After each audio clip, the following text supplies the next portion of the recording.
They're advertising they can do like everything under the sun. And farmers are like, I am confused. Like, I don't know how to use this product. It's impossible for me to get onboarded into this product. And then the positioning and messaging is like extremely confusing. One, two, three.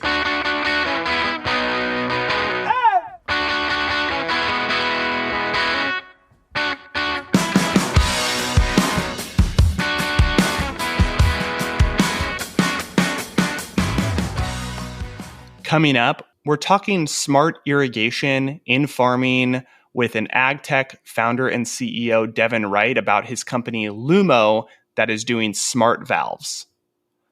The Modern Acre podcast explores the latest in business, investing, technology, and sustainability in agriculture, and we're your hosts, Tyler and Tim Nuss. Quick update on the Modern Acre Co-op. For exclusive audio content from Tim and I, if you just want more of Tim, you want more of Ty, check out the Modern Acre Co-op. We have started putting out weekly podcast content exclusive to the co-op feed. So if you want to hear more about what Tim and I are just into right now, digesting the latest and greatest news in ag tech, sign up the Modern Acre Co-op. It's a few bucks a month. It's basically the price of a cold brew. You can sign up annually or become a lifetime member, and you're going to be getting weekly content moving forward. So this is a big update. We were previously putting out audio content about once a month or so. So every week, you'll have that exclusive audio content. Check the link in the show notes to sign up. The Modern Acre podcast is presented by American Ag Credit. American Ag Credit is a proud member of the Farm Credit System, which was created more than 100 years ago with the sole purpose of serving the financial needs of farmers and ranchers. From small farms to the largest agribusiness enterprises, American Ag Credit understands agriculture and how to structure customized financial solutions. Just like many of the guests we have on the pod, American Ag Credit recognizes that the evolution of agriculture is inevitable and exciting. Their goal is to be at the forefront of this evolution, partnering with producers to grow their future in ways they haven't imagined yet. To learn more about American Ag Credit and to receive exclusive access to reports from Terrain, a research and insight service of American Ag Credit, visit agloan.com/terrain or check the link in our show notes.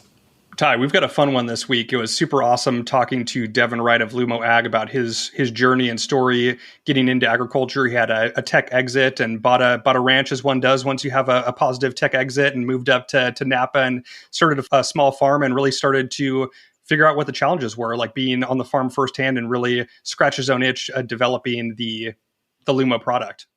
Devon is incredible.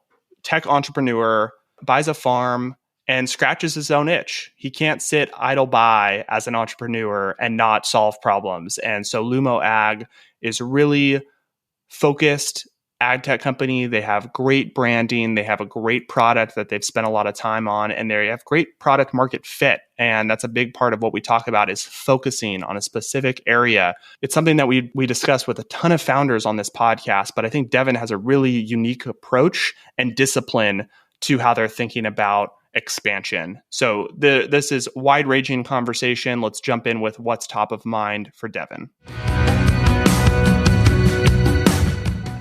It's like peak irrigation season right now. So as a precision irrigation company, as a smart irrigation company, we're like, I think we're doing like 100 irrigations a day right now. So it's just like top of mind is like, how do we be lights out on top of every irrigation that's happening and make sure our farmers are happy with Lumo and that their crops are getting the right amount of water. Yeah, it definitely resonates coming from a Nuss Farms perspective. We've had just a crazy hot July, so managing irrigations, making sure we're keeping all the crops going is top of mind for a lot of growers in California right now. Devon, we're excited to jump into Lumo, but before we jump in, maybe talk about your story, your background, and what led you into agriculture. Sure, yeah. I'm from Canada originally. My mom's side of the family is a farming family, and they, out in the West Coast, out in British Columbia, they have a huge family. Something like 10 siblings on my mom's side, 9 on my dad's side, just like tons of people out there. So they grew up in this like totally different world because my family, my mom and dad left. We're the only family that moved to the East Coast and into a city. So it was kind of always just like, I always felt a little out of place. Like, man, one day when I want to move to a farm. I'd hear all their crazy stories about how they grew up and the things they were doing. And the responsibilities they had, and it just sounded like such a dream. So luckily enough, I was able to build up a tech business in 2012 to 2017, and I sold it to Yelp and was able to move out to California. And at first, I moved to Silicon Valley for like 2 years, or into San Francisco for 2 years. But I always had that nagging idea, like I don't, I finally had a little bit of money. I was like, I don't want to live in the city. I want to try to move on to a little ranch or something, build a farm and see if I could chase the family's dream. So I did that. I bought a little rural property out in Northern California, and man, I got my ass handed to me for the first couple of years, just trying to like do the chores. I got the animals, I put in the irrigation system, and I have a tiny little place, and I was still like, wow, this is a lot of friggin' work, and um, I loved doing it, and I wanted to do it really well. And I kind of, as a tech entrepreneur, was like, well, what tools are out there? Like what I've seen tons of smart devices to do other jobs. What else is out there? Like, let me go get some of those devices to help me with my farming. And there was like nothing. I just couldn't find anything great, in my opinion, particularly when it came to water management. I started trying to buy up some controllers that were out there and set them up, and it felt like I was buying products from like 2005 or 2000. Like really old tech and all wired up, and nothing was cloud managed. The software was pretty janky. I was like, geez, seems like there's a need here. I've got a tiny little property, and I'm like wasting huge amounts of water when I make mistakes irrigating. Like what's happening to these guys that have 1,000-acre farms, or 100-acre farms? And I started to call them up. I started visiting my neighbors and seeing what their operations were like, and very, very quickly realized, like, oh man, tech has. I don't know if this is true. You guys can tell me. You're probably more exposed with than I am, but it feels like tech ignored farming for a little while. Like it just hadn't been paying attention. Technology entrepreneurs were busy building Uber and driving social media clicks online, I guess, because felt like there was bigger opportunity to bring tech to some of the farming problems I was experiencing and that I was hearing from growers. So I was like 2022 and just quit my job in the valley and raised some money, and here we are, man. Lumo. You make it sound so easy, just sell your first company to Yelp and then buy a farm and then scratch your own itch and solve a problem on the farm, raise some money, and boom.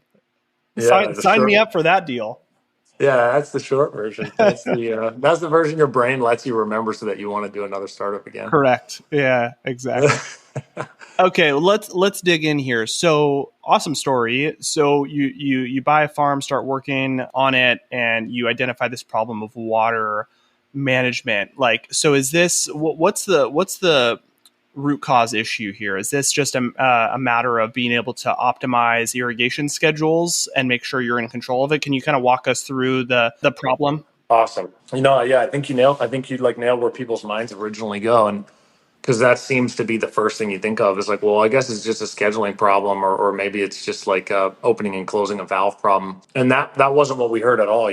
Like that was where my instinct went as well. But I learned from my first startup that don't just go build a technology and go find a problem. Like we kind of did that a little bit with the first startup. It worked out. We worked really hard to kind of get ourselves back on track, but we built a lot of stuff before we really went to the market, and a lot of it ended up being quite, tech debt or even waste. And so I ended up deciding in 2022, like if I was going to go hard into this, I better, knowing it works for my farm and having a handful of chats with farms around me isn't enough. I should go just work as an irrigator. So I ended up taking a job as an irrigator for a vineyard management two different vineyard management companies in my area, and I just became an irrigator for a while. And everywhere I went, I'd be like, hey, why do you have this controller box on your wall that's unplugged? I guess it was like half the farms I'd go to, that would be the situation. And they would all say, like, because all these boxes think the job to be done is opening and closing the valve. That's not the job to be done. Like the job to be done is knowing how much water got on the crop precisely, and knowing that it happened in a healthy way, right? That the system is working well, because the risks of something going wrong during irrigation are quite catastrophic, right? I mean, you can blow up your pump, you can blow up main lines, you can flood crops, you can, wash away. If it's a really bad broken line, you can have erosion. If the water's not running and you think it is, or if it's running at half the flow rate that you think it is, and you're only irrigating 50% as much water as you planned, you can starve your crops. They can die. It's like bad, right? So the actual job of the irrigator is like to make sure the right amount of water is happening and to protect the assets, right? To walk around and see the flow rates and to check the meters and to look for leaks. And so they kept saying this word accountability, accountability. We don't use the technology out there because there's no accountability. I was like, okay, there it is. You know, my co-founder and I were my co-founder Henry Halimi. He's the one who caught on to that word. He was like, they keep saying this word accountability, and he's like a plumbing guru. He's 78 years old. He's built and sold multiple plumbing companies, and he goes, I saw this same fucking pattern in home irrigation, or home plumbing. I saw the same pattern in residential plumbing. They all want accountability. They're looking for leaks. They're looking for breaks. They're looking for healthy pressure. They're looking for healthy flow. And in getting that, then they're assuring a healthy outcome. And they're looking for technology to be accountable. So we like latched onto that word big time, and we decided that our big differentiator was going to be building the first valve that was accountable to the grower. Building a valve that you could tell it, this is how much water I'm trying to get to the crop.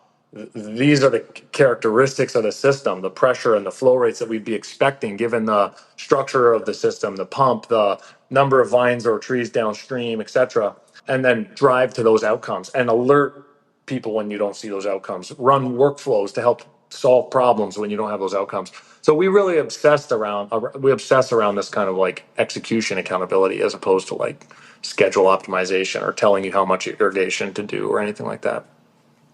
I love that mantra and focus on accountability and using that to be kind of the framework of how you've developed this product. And really curious of like, you have this idea, this problem to solve. Like, how do you go about building like the MVP and like the first product? Like, given your background, how do you go about building the hardware? Yeah, I mean, my superpower, I guess, is being dumb enough to just try and brute force my way into something just to see if it works. And if it works, then scrambling to find people who are actually good at it and can do a better job. So like my very first prototype, I just built it on my kitchen table. I just Googled I just Googled around and figured out how to build with Arduino some of the core capabilities I thought were necessary just to like validate the problem, like the problem is somewhat solvable. And then, I immediately, once I presented my MVP to enough farmers for them to say like, yeah, like if you can make this thing work like scalably, then we would buy it.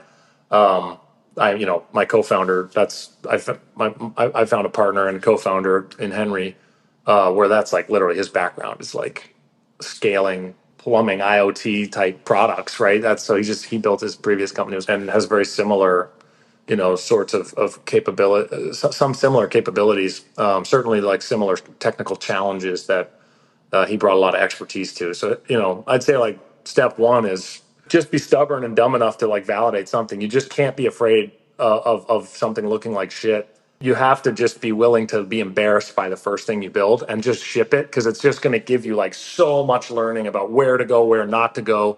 And then the second stage is just like trust the hell out of your customers. They're going to see that first thing and they're going to tell you two things that are good about it and nine things that are shit about it, and listen to them, right? Like really take serious. Don't get attached to any of the things you've built just because you've built it. Like look for the one or two things that really stand out to them. And then three is like make sure you have really great people that can build things and take them properly to scale. Because a great idea that doesn't scale is going to cause a lot of angry customers, and you just can't afford that. So we've tried to do all three of those, and I think we're doing a good job.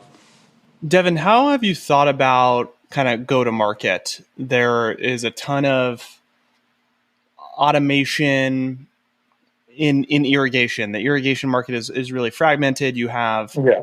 different hardware companies that have their own kind of unique solution. You have companies dabbling in software for how to monitor things from just a software as a service perspective. You have installers. There's just a ton going on in the space. Like, how did you hone your strategy and decide kind of to specifically focus in your geography? We've decided on we call like a takeover strategy, a regional takeover strategy. So when we asked farmers why they weren't adopting a lot of irrigation technology, part of it was what I said. I think like felt like there wasn't a ton of accountability built in, so there was just a lot of like fear that the product might not work, or they were still paying labor to go check on things when the technology was supposed to be running, and so they were like, "Where's the ROI here?" I'm kind of like double spending.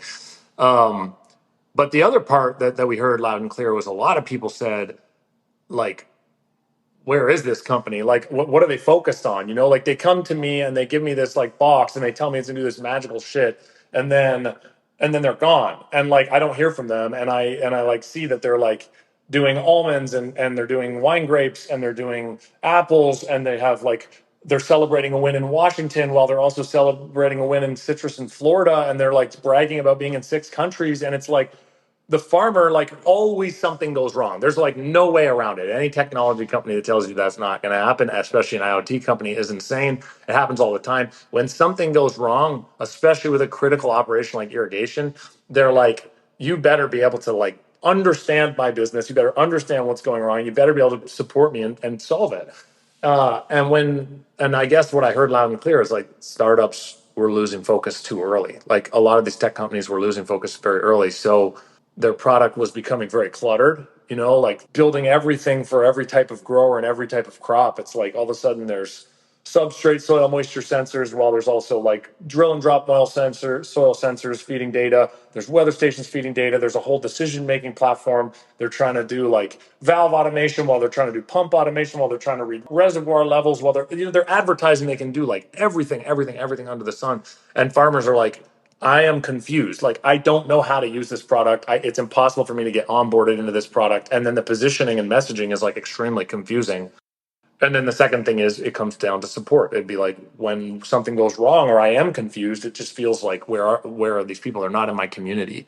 So our goal was to overcome that with like just hyper focus. Like pick a region, ideally even a crop type, and just build your first $1 million of revenue in that business in that area. Like just don't stop until you validated that you know that business well enough and that community well enough that they're welcoming you into their community by giving you and honoring you with $1 million of business. I mean that's a real like testament to wow, thank you. Like we are solving something real here, and we're doing it in a way that is sustainable, that is specialized and can scale. And so that was the goal. It's like let's just achieve that, and then we can talk to ourselves about like, okay, can we pick that model up and can it work somewhere else? Can it serve different crops, or could it go into a different region? But by focusing in that one region, we just learned so much about our own business and our own like support needs and so on, that we were really hoping that it would overcome the fears that farmers have had with technology companies in the past. Yeah, I really respect and admire that approach of just focusing on one core market and really delighting customers in that region. I think startups too often than not want to say yes to everyone and be all things to all people and spread themselves too thin. And as a result, the service struggles and they have a bad experience. So by being able to focus, I think you're in a really good position to own that market, then expand once you have kind of full penetration, saturation in that market. Devon, I want to talk about kind of just the channel a little bit more. There's other players in this platform like a WiseCon or Ranch Systems that are doing kind of control and automation. Like how is Lumo differentiated in the space of kind of like automation controls, and maybe just talk about like how you differentiate with your software from that standpoint? We don't really see ourselves as like competing with a controller. We see ourselves competing with a valve. It's a very subtle but very different approach to going to market, right? So we basically ask the grower what they want, and they're like, we don't want to buy computers. We're not in that business. We already know. And we ask the channel what they want, and they're like, we don't want to sell computers or support computers. That's not what we do. We're like 75-year-old plumbing company. Like we do PVC glue and plastic, and we're friggin' good at irrigation design, and we're friggin' good at building the best damn irrigation systems. But like when you're talking to companies that are already extremely good at buying valves, stocking valves, selling valves, and installing valves and supporting valves, you'd rather sell them a valve than try to sell them a computer that plugs onto a valve. It's a subtle difference, but it's a huge difference, right? Like even the grower, like you talk to a grower and they're like, look, my guys on the field, my field hands, they know how to install valves, and they know how to fix valves. They can do it in their sleep. Selling them a computer and handing it to a guy in the field and being like, go ahead and set this computer up, and then, oh, by the way, if it goes offline, figure out how to get it back online. Like very, very different problem set. So our positioning is like, look, what needs to happen, I kind of looked at the market like this. Like when Nest was coming to like automate your home thermostat, they didn't look and say, well, everyone already has a Honeywell thermostat, so why don't we just build a controller that you would like put on top of the Honeywell thermostat and then wire it into your Honeywell thermostat, and it'll make that Honeywell thermostat smart. Nest had the courage to say, screw the Honeywell thermostat. All of those in 10 years are going to be gone. There is going to be no more Honeywell thermostats because they're stupid thermostats and they don't have cloud management and they're not built with accountability in mind and with cloud management in mind and with like core energy savings principles in mind. So they just said, we're going to go direct against Honeywell and we're going to build the best damn thermostat in the world so that come 10 years from now, everyone's going to have a smart thermostat. And we kind of look at it the same way. It's like, what? The valve is an amazing piece of hardware, and it actually has like a tremendous amount of data and information flowing through it if you just build it with a few, IoT and cloud management principles in mind. And if you can harness that data and you can build it directly into the valve, then it doesn't disrupt the channel, right? The channel's already there to sell valves. It doesn't disrupt the designers. It doesn't disrupt the installers. It doesn't disrupt the farmhands. Everybody knows how to use that valve, and so you get a much easier path to market. You get a much better product where it's like you could design that valve, redesign that valve with kind of the right accountability principles in mind. And then you can start to harness and leverage that data, to build value on top of the network. And ultimately, if you're successful, you'll have all the valves in the world will become smart valves, and then there will be no need for controllers, right? Like, why would you ever need to plug a controller onto a valve that already has a brain? So we literally just kind of looked at what's worked, right? This is what Meraki did to Wi-Fi and Aruba. This is what Nest did to thermostats. It's what Samsara is doing to fleet management. It's very very similar. Like, just build a smart endpoint and see what you can do. So that's kind of how we chose to go to market. Let's talk about pricing. You're doing something, a little different there with a pay-as-you-go model for hardware and service. Can you talk about that strategy? How's that proving out? Yeah, that's a really great question. That's also one of the big changes. And like related to the last question is like, okay, you're going to sell the valve.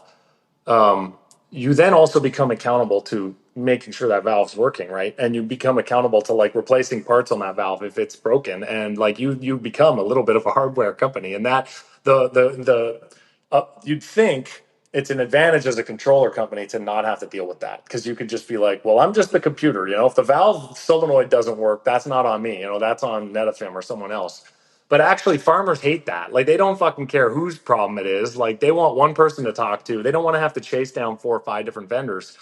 So by becoming the hardware and building out the valve ourselves, we have total control of the entire experience. If anything breaks in there, we know it's broken. The farmer knows it's broken, and they know who to call, and they know who has to come and fix it. And we like that. Honestly, we like that because it justifies a pricing model that is software as a service. It justifies a recurring revenue stream. The farmers have no problem being like, sure, I'll pay you X amount per valve per year because you're being accountable. I'm giving them a lifetime warranty on the hardware. Like, if anything ever goes wrong, we replace that. That's on us, right? If anything ever becomes disconnected, that's on us. We go fix that. If anything ever gets, solar ever doesn't work and the batteries aren't charging, that's on us. We fix that. And then you also get all this great software and data access and other features that we're building out over time, that justify the recurring revenue streams. So it's certainly a shakeup. That's where we've had like more disruption that we've had to like try to learn about and coach through to the farmer and to the channel, because it's like, whoa, what do you mean I don't just pay like $1,000 an acre for a shitload of hardware and get it, and then another $500 an acre just to get it all installed, but then I never have to pay you $1 again? What do you mean I'm going to get like hardware for like way, way, way cheaper, but I'm going to have this like annual bill?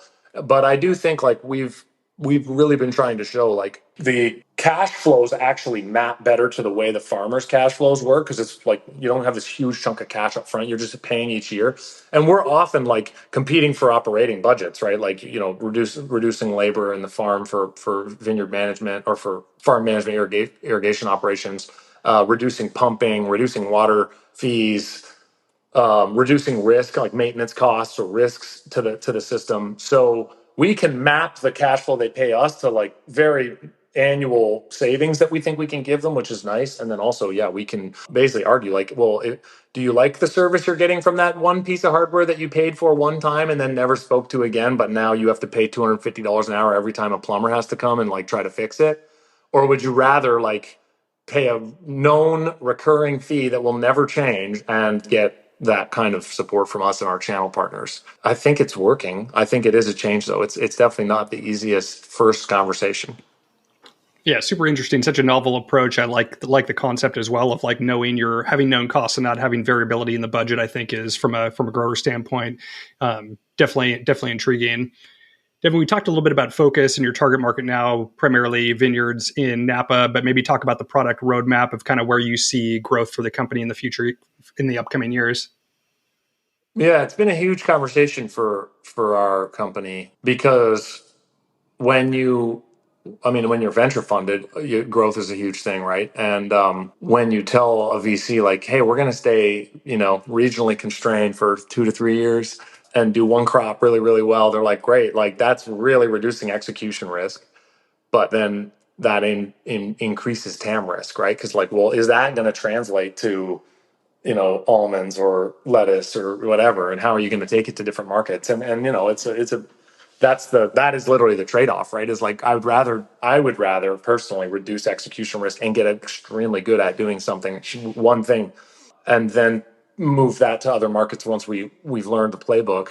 But that's the question that's always up, right? Is like, well, when are we going to go to other markets and how are we going to validate? So we've kind of been, what we've been doing is just like a lot of discovery. We get a ton of inbounds from like other crops, and every time we get those inbounds we basically say like, look, we're not in that crop yet or that region yet, but do you have 30 minutes? Like, we'd love to just pick your brain because we want to go there, and really like, we think our product can work for you, and so like we'll put you on our warm list and we'll start to kind of build up around you. We start putting them into our product marketing and so on, to kind of start warming up markets, and we have definitely seen big demand kind of into the Central Coast. So we already started that expansion, which has been nice. That's kind of the next market for us that we've already picked up and put our model into. So that's been happening over the last couple of months. And that's exposed us, obviously to more and more wine grapes, but there's now starting to be conversations with lettuce growers and Salinas, and like, there's a lot of cool veggie crops out there that have pretty similar needs. So that's been really natural for us, I think. The hardest thing now is like, we have a lot of big growers. I think we have 11 of the top 50 wine growers in California, and they own land everywhere, like Australia, Chile, Washington, and Canada, Kelowna. So there's a lot of like, shit. Like, they're just like, okay, this is working. Come to my place in Washington. This is working. Well, how long is it going to be before we can go set some up in Chile? So we've kind of like really been pushing ourselves, to develop more and more of like a channel on a channel model. Like we have some really great channel partners already here in Napa and Sonoma, but we're really trying to like institutionalize like, what does it mean to become a channel company? How do you build support, like certification programs, training programs, troubleshooting programs, support programs to help channels like take up and just pick up the Lumo mission and bring it to their market without us having to like put bodies everywhere that we go. So that's been a big focus, but and I've kind of named the areas that have really been like pushing and pulling us into that kind of worldview. All right, last product strategy related question. How do you guys think about, like, I understand Smart Valve, the benefit, the accountability piece, I think makes a lot of sense. There's been a lot of interest and companies playing in, call it smart irrigation, as it relates to agronomy Mm-hmm. and energy, right? Like those Mm-hmm. are the two ones that come up a lot of how do we optimize our irrigation for energy use and for agronomy, giving the trees or giving the crops the right amount they need based on soil conditions. How do you think about kind of those two areas as it relates to your business? Yeah, the first thing I'll say is like, we really tried to focus on irrigation execution, Yeah. and not on how much should you water, Yes. and not on when should you water Mm-hmm. for energy optimization.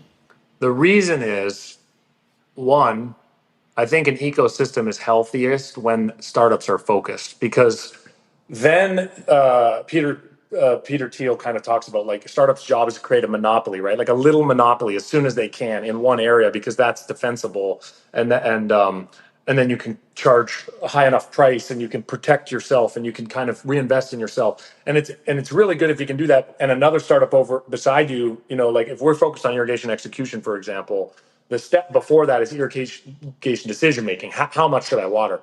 And it'd be really nice if there was a very focused startup there and a very focused startup doing what we do, because then we could both play very, very well together and grow very, very healthily together, and not step on each other's toes and not waste each other's R&D budgets building each other's shit. And then one day, ideally, is like you merge, or you acquire one another, or a big vendor with a huge budget, like John Deere just decides, like, you know what, or Lindsay decides, like, we're going into drip irrigation automation. We're just going to buy up these two companies. And it's like everyone gets maximum outcomes, and the grower gets a maximum outcome because they're like, they're getting specialization across the chain. And some industries do that really well. I actually find ag tech companies, maybe it's because the TAM is somewhat small, that they feel like desperate to spread into like everything. Because most of our competitors, like, they're doing everything. They'll tell you they do everything. They'll tell you they do like soil sensing. They'll tell you they have advanced algorithms to tell you how much to irrigate. They'll tell you they integrate into every fucking hardware in the world. They'll do your pump. They'll do your reservoir analysis. They'll do your reporting at the end of the season. And it's kind of hard because it's like, well, you've only raised $5 million. I've only raised $11 million. This other guy's only raised $3 million, and everyone's trying to do all the things, spreading like such a small amount of capital across like so many things. And you're just kind of like, it just makes it impossible to like work together or like leverage one another, or do anything. That's not everyone, by the way. Like I have some really great partners in the space. Like I love Farm HQ. I think Coda's doing a fantastic job. Being focused, and I love working with them. And I think there's a number of people that are trying to like learn that lesson, and do that focus thing. But man, we just didn't want to become one of those stories of just, like, I'd rather die because we were like too focused and just like it couldn't get big enough, than die because like we stretched out way too thin, ran out of cash, and then we'll always look back and be like, oh man, if we had just had the discipline to stay focused. So I guess what I'm saying in the short is like, we are trying to be a very focused business in the early days. The long-term vision, though, is like that's going to reward us with rapid adoption of our valves, right? Because they're going to be the best friggin' valve in the market at doing like the thing a valve's supposed to do, which is like open, let out the right amount of water, do it in a healthy way, confirm that, close. And if we do that, and we can get all our valves out in the market, then we will have this really amazing footprint of technology out in the vineyards and out in the farms that can't are they're computers. They're computers that are sitting and like distributed nicely across a farm. And there should be opportunities to start adding to that network and adding to those valves, or leveraging our own telemetry to bring in either very focused partners and create really cool synergies together, or to expand our roadmap to include some of the additional things that our network unlocks.